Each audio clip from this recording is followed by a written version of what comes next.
Hello everyone and welcome back to the ISC guide. In this video I am going to be telling you कि तुम्हें psychology boards के लिए कौन से diagrams prepare करके जाने हैं।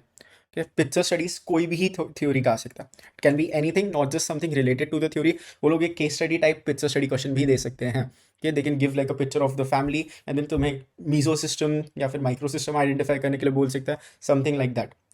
ठीक है, तो इसमें सिर्फ जो तुम्हें डायग्राम्स ड्रॉ करना है सिर्फ वही कवर किया है। The first one is the general adaptation syndrome और the gas model given by Hans Selye in 1936। इसमें तुम्हें ये वाला डायग्राम याद रखना है। This is like a graph. ठीक है, तो ये वाई एक्सिस आया, ये एक्स एक्सिस आया। एक्स एक्सिस पे टाइम है, वाई एक्सिस पे रेजिस्टेंस टू स्ट्रेस है। अलार्म स्टेज में there is always a dip. ये डिप तुम्हें याद रखना है। It takes a dip and then एक माउंटेन जैसा बना के नीचे जाता है। तो the peak is always in the resistance stage and जो इसका एकदम बॉटम है that comes in the exhaustion stage. बहुत सिंपल डायग्राम है, डॉटेड लाइन से ये तुम बना सकते हो। अलार्म रेजिस्टेंस एग्जॉशन का बहुत सिंपल है ओवरऑल। ठीक है, तो तुम ये बना सकते हो easily. The second one is the upside down U curve और यर्क्स डॉट्सन लॉ का बेल कर्व। इसमें परफॉर्मेंस एंड अराउजल है। ये नॉर्मल बेल कर्व जैसा है। इसमें सिर्फ तुम्हें बताना रहेगा कि ऑप्टिमल अराउजल किधर है। इधर क्या रहता है, बोर हो जाता है एंड इधर ओवरलोड हो जाता है, या फिर इधर अंडरलोड होता है और इधर ओवरलोड होता है। तुम ऐसे करके बता सकते हो। Strong weak low high optional है, लिखोगे नहीं तो भी चलेगा। इट इज़ अंडरस्टैंडेबल कि कहाँ लो हो रहा है कहाँ हाई हो रहा है, but if you right it's just better.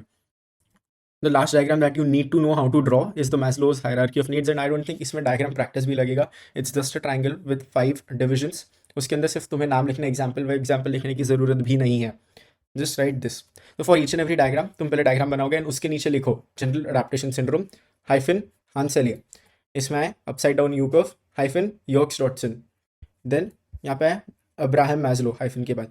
ये हर एक में करना. Now for the rest of the theories, ये डायग्राम्स तुम्हें एक्सप्लिसिटली नहीं बोलने वाले. ठीक है, मैं पहले ही बताने वाला हूँ. एक्सप्लिसिटली 99.99% तुम्हें बनाने के लिए कोई भी डायग्राम नहीं आएगा. बट अगर तुम्हें ये क्वेश्चंस पूछे जाए तो you should be able to draw these.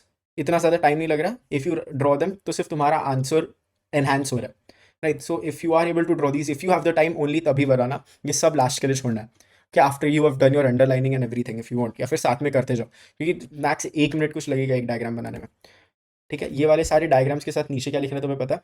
बाकी सारी थ्योरीज भी कोई पूछे, केस स्टडीज में मत करना. अगर कोई डायरेक्टली थ्योरी आए तो ही करना ये सब. ओके, अगर डायरेक्टली बाकी कोई सा थ्योरी आया तो तुम्हें ऐसा फ्लो चार्ट बनाना पड़ेगा. यहाँ पे एक नेम ऑफ थ्योरी आया एंड सब कॉन्सेप्ट वन सब कॉन्सेप्ट टू. इसमें तुम्हें प्रॉपर ऐसे बॉक्स एंड ये स्केल से ड्रॉ करने की जरूरत नहीं है. जस्ट नाम लिखा, एरोज ऐसे खींचते जैसे हम लोग नॉर्मल खींचते माइंड मैप में, वैसे एरोज खींच दो एंड सारे लिखते जाओ. तो मल्टीपल इंटेलिजेंसेस पूछ लिया डायरेक्टली फॉर 4 मार्क्स, तो सारे लिख दिए. कि even if you have only written 4, ऐसा नहीं कि तुम्हें बाकी के 4 नहीं आते. राइट, जो सारे नाम तुमने एक बार वहाँ पे बता दिया एंड नीचे लिख दिया theory of multiple intelligences given by Harvard gardener. तो तुम्हें बाकी सारी थ्योरीज के लिए if you have time do this, तुम्हारा आंसर और एनहांस करेगा. सो all the best for your both.